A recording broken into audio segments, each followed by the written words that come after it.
Hello, welcome back. Hope everyone is doing well today. For today's video, I will be finishing up the painting that I started last week. If anyone's interested on the beginning stages of how I started to build the painting, just the underpainting, all that, the video from last week will be linked down below, so you can feel free to check that out. But let's get started in today's video.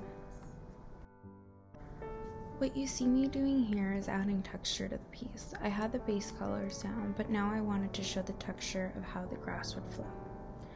I had an art teacher once that really drilled it into my head when I was younger, that when you paint, you aren't painting a fence in your backyard.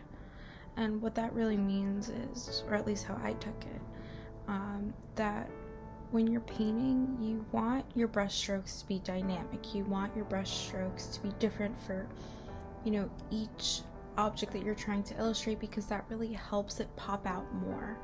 If you look at, different artists and you really look closely, you'll see that, if they're painting an apple and then the tablecloth behind it, the brush strokes are going to be different and it really makes it pop more. So that's what I'm trying to do here with the grass and the trees, and really give it different textures with my brush strokes.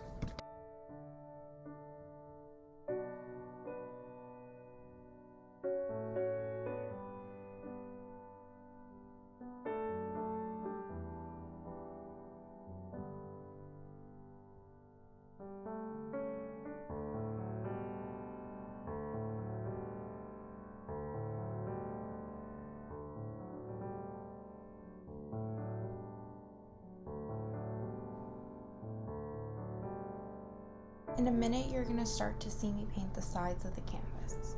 I find that it's better to do this as you go, and I personally like to make it like an extension of my painting, just because I think it looks a little better. I'm sure there's plenty of people that just do like a solid color, but personally for my pieces, I like to do like a little bit of an extension. This canvas was a little more frustrating than most, just because the canvas itself was almost 1.5 inches of a border, so I personally find that a little too thick. So next time when I'm purchasing a canvas, I'm probably going to stay clear of this brand.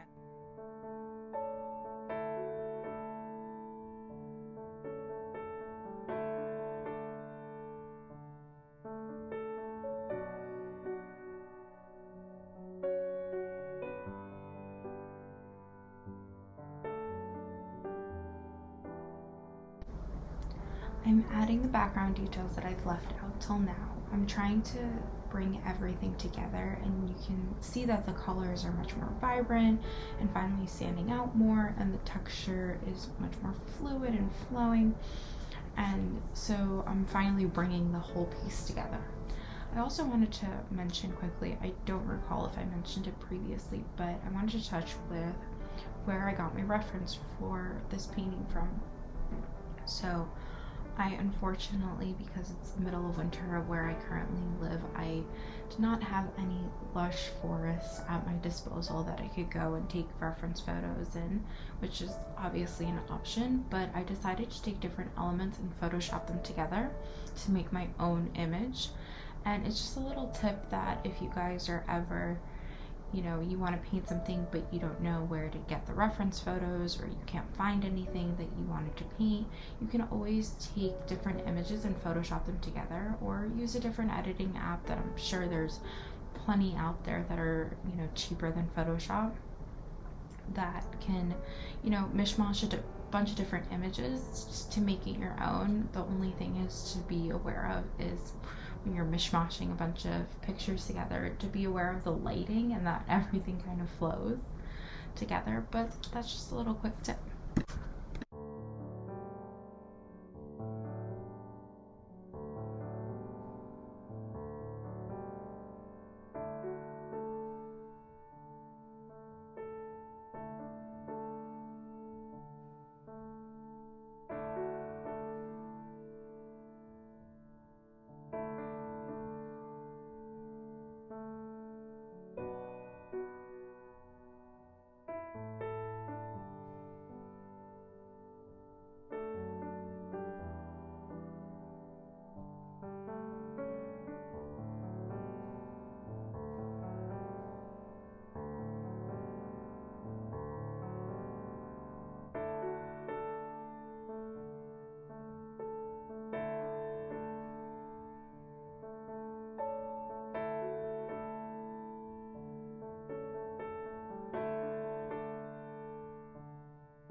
finally finished. I am so excited to share this piece with you guys, and thank you so much for tuning in and watching, and until next time.